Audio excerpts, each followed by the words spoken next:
Hola, ¿qué tal amigos? Bienvenidos a Cuentos, Mitos y Relatos para Emprendedores. Mi nombre es Tomás Alvarado, director general de la agencia de marketing Land y fundador de este espacio digital. Y el día de hoy estoy muy emocionado, estoy muy contento. ¿Por qué? Porque esta es la primera vez, esta es la primera emisión donde estamos generando video y audio al mismo tiempo. Es decir, ya no solo puedes escuchar este episodio, sino también lo puedes ver en cualquiera de las plataformas que sea tu favorita, llámese YouTube o llámese Facebook e incluso Instagram o TikTok. Así que bienvenido a esta nueva emisión. Y el día de hoy, ¿de qué va a tratar el episodio?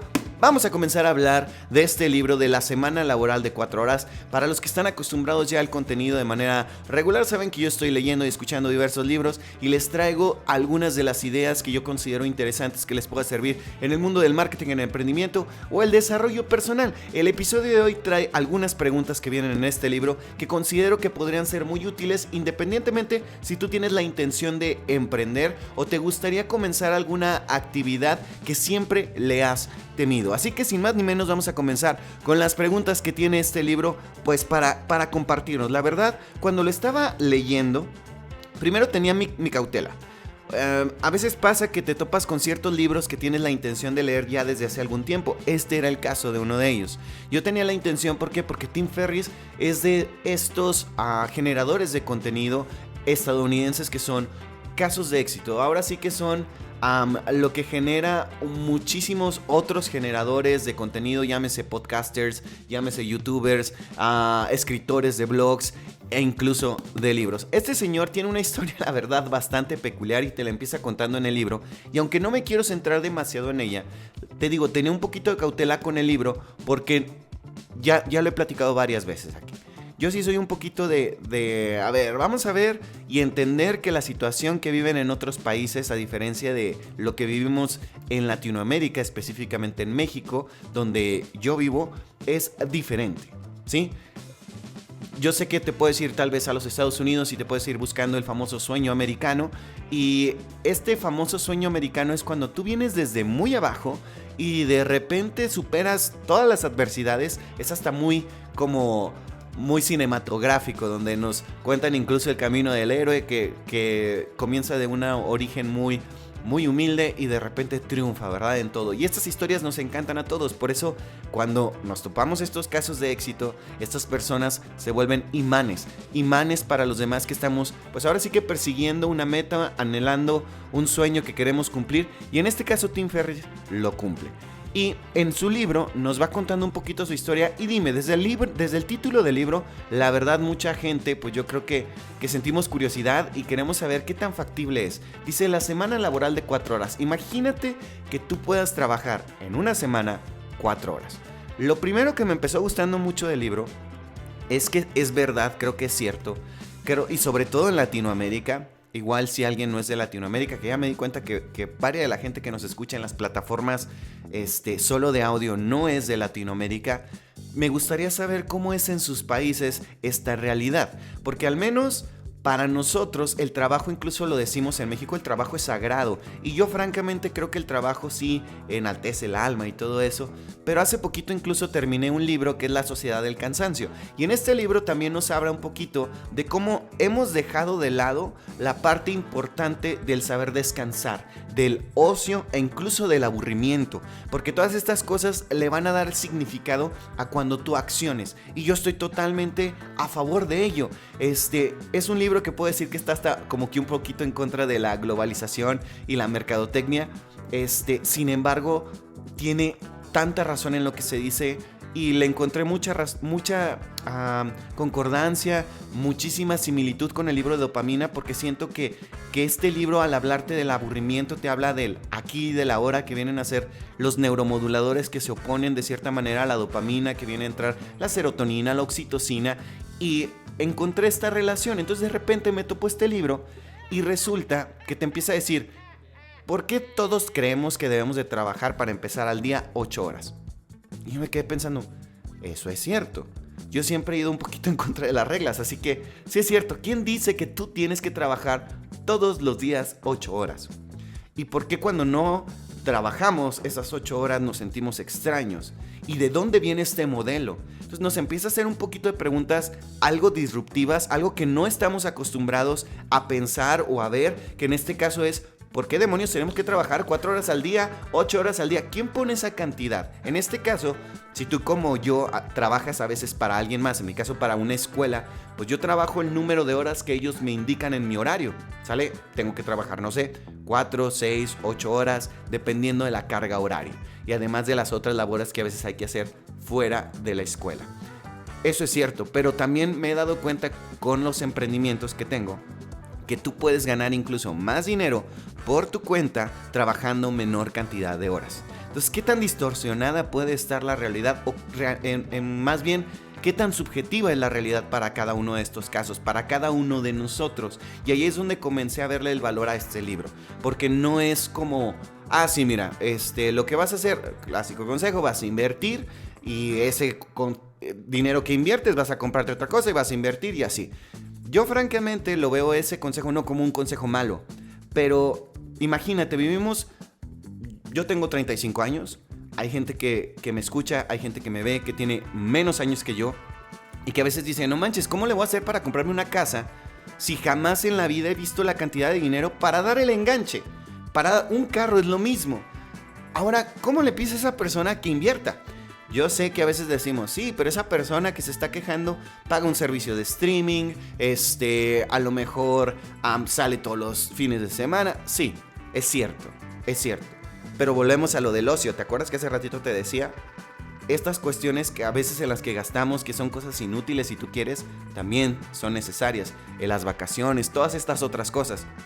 Es bien complejo encontrar ese famoso punto de equilibrio. Entonces, por eso a veces me cuestiono muchísimo con esta clase de contenidos. ¿Qué tanto nos pueden aportar a gente de a pie, a gente común y corriente como tú y como yo, que no tenemos pues los millones en el banco para poder comenzar un negocio pequeño, o que simple y sencillamente queremos hacer un ingreso extra un poco mayor? No es como que estemos pensando que de la noche a la mañana nos vamos a convertir en multimillonarios, aunque este libro te plantea y te dice y te da ejemplos reales de que podría llegar a pasar. Sin embargo, yo siempre todas estas recomendaciones las tomo con pincitas, porque entiendo de nuevo que cada situación conlleva cosas diferentes. Cada persona vive una realidad distinta y cada entorno tiene su propio contexto. Entonces, desde ahí va a variar cada uno de los resultados que empecemos a ver de otras personas que pueden leer este mismo libro. Ahora, les voy a compartir las preguntas que a mí en lo personal me gustaron mucho, sobre todo si tú estás planteándote cómo puedes generar un negocio o una marca personal, o cómo puedes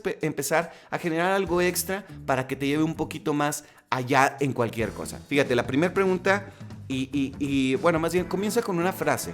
Dice: soy un viejo y he conocido innumerables desdichas, pero la mayoría nunca sucedieron.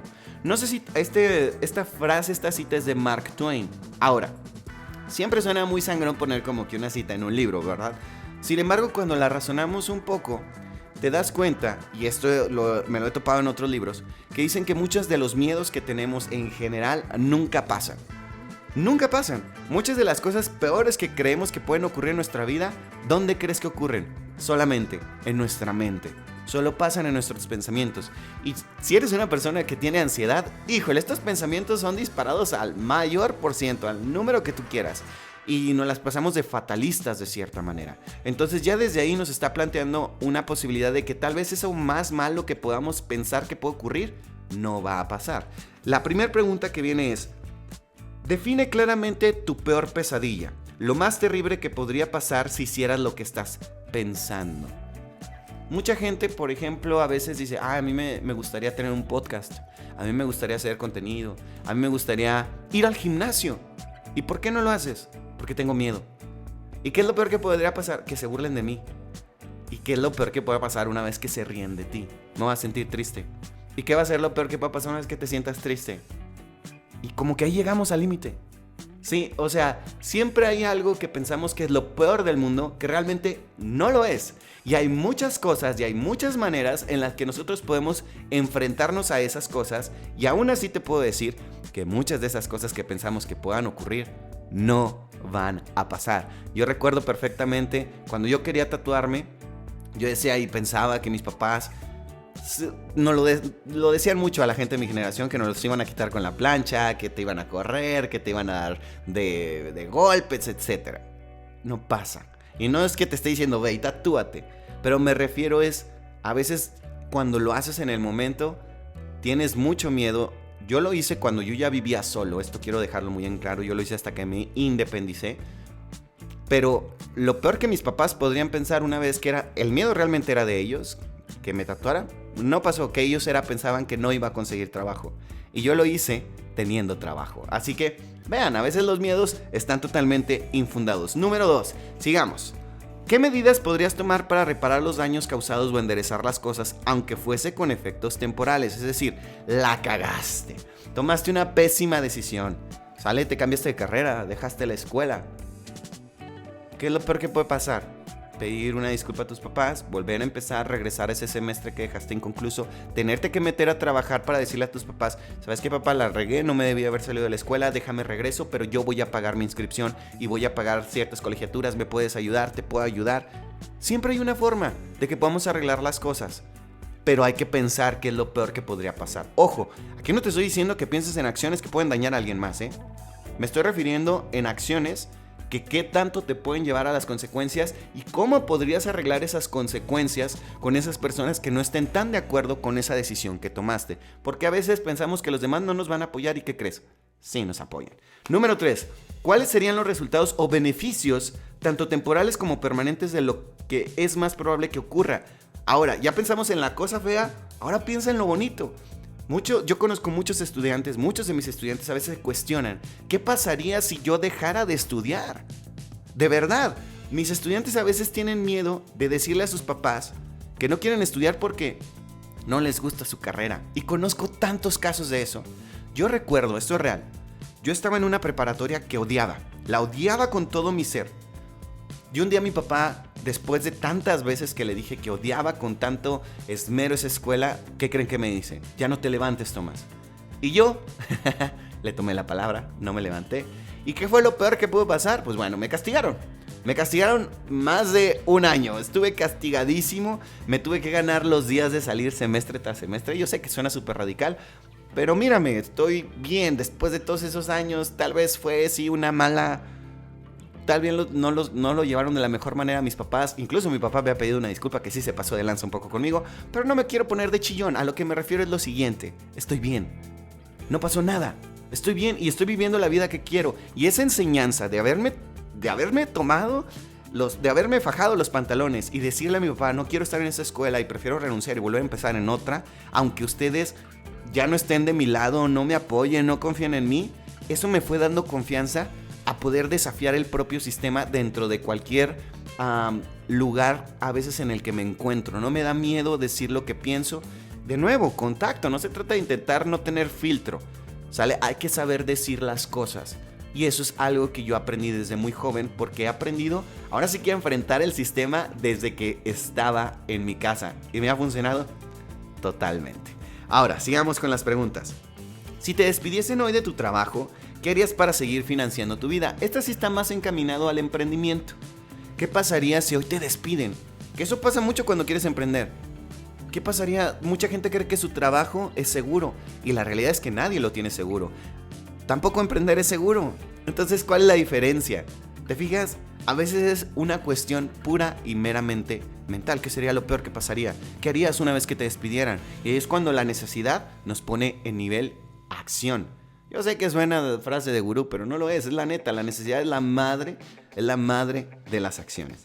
Luego, ¿qué estás retrasando por miedo? ¿Qué es lo que no estás haciendo ahorita porque tienes miedo de hacerlo, de lo que los demás piensen, de lo que los demás digan? Hay gente que no hace contenido porque le tiene miedo a la caja de comentarios, le tiene miedo a que lo etiqueten. Y mira, ¿tú crees que a mí no se han burlado la gente? ¡Claro! Y lo van a seguir haciendo. Pero francamente, pues ya he aprendido poquito a poquito a lidiar con ello y lo disfruto mucho como para dejar de hacerlo. Número 6. ¿Cuánto te está costando en dinero y en desgaste físico y emocional retrasar pasar a la acción? ¿Cuánto te está costando, sobre todo en la cuestión emocional, no hacer lo que tú quieres, lo que te llena? Yo conozco gente que le va muy bien económicamente, pero no es tan feliz porque hace cosas que no lo llenan de otra manera. Yo sé que esto suena muy romántico, pero te lo dice alguien que no tiene un estilo de vida súper mega ostentoso, pero te lo juro, yo disfruto lo que hago, lo disfruto plenamente. Número 7. ¿qué estás esperando? ¿Qué estás esperando?